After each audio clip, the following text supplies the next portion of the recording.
Hello friends, welcome back to my channel legal shorts in Hindi.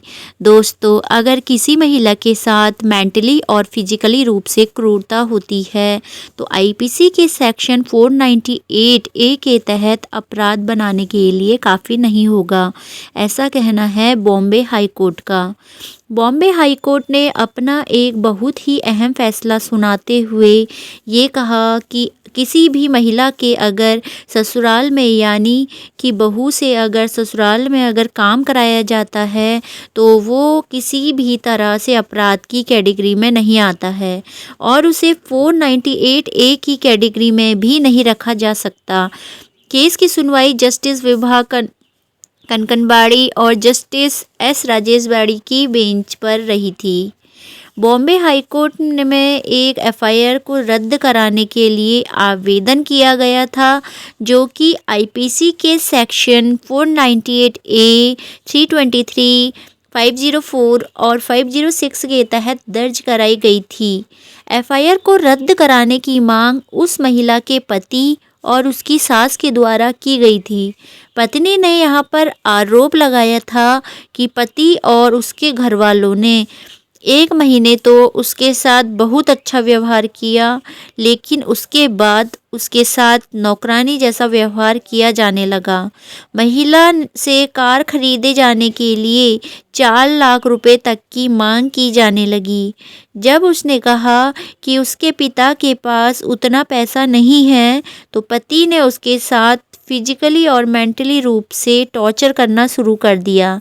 पति और सास के खिलाफ जो एफआईआर दर्ज कराई गई थी उसमें आईपीसी की धारा 498 ए 330 504 और 506 के तहत आईपीसी की धारा 34 के साथ अपराध बनाए गए थे।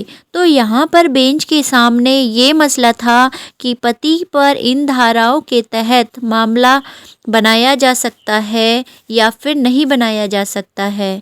हाईकोर्ट ने यहाँ पर कहा कि अगर कोई विवाहित महिला अपने ससुराल में घर का काम करती है तो ये नहीं कहा जा सकता कि वो नौकरानी की तरह ट्रीट करी जाती है।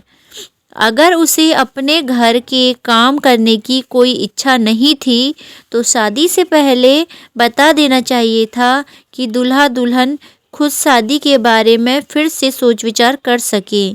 अगर शादी के बाद की बात है तो ऐसी समस्या का समाधान हो जाना चाहिए था। फिर कोर्ट ने कहा कि महिला ने अपने पति पर आईपीसी की धारा 498 ए के तहत कहा कि उसके साथ मानसिक और शारीरिक रूप से उत्पीड़न किया जाता है, लेकिन यहाँ पर महिला ने ये नहीं बताया कि उस दौरान उसके साथ क्या क्या किया जाता है। आईपीसी की धारा 498 ए के तहत अपराध बनाने के लिए उन कामों के बारे में बताना ज़रूरी होता है जिसके कि ये पता चल सके कि क्रूरता की गई थी या फिर नहीं की गई थी। तो इस तरह से हाई कोर्ट ने कहा कि जब तक उन अपराधों का जिक्र नहीं किया जाता तो कि जो कि 498 के तहत अपराध और क्रूअल्टी को बनाते हैं, जब तक आवेदन पति पर किसी तरह का मुकदमा नहीं बनाया जा सकता। तो इस तरह से बेंच ने पति का अपील को मंजूरी दे दी और एफआईआर को रद्द कराने का ऑर्डर दे दिया। तो होप फ्रेंड्स आपको ये जानकारी पसंद आई होगी। अगर पसंद आई तो लाइक कीजिएगा, अपने फ्रेंड्स के साथ शेयर कीजिएगा और अभी तक आपने हमारा चैनल सब्सक्राइब नहीं किया है तो प्लीज़ सब्सक्राइब ज़रूर करें। धन्यवाद।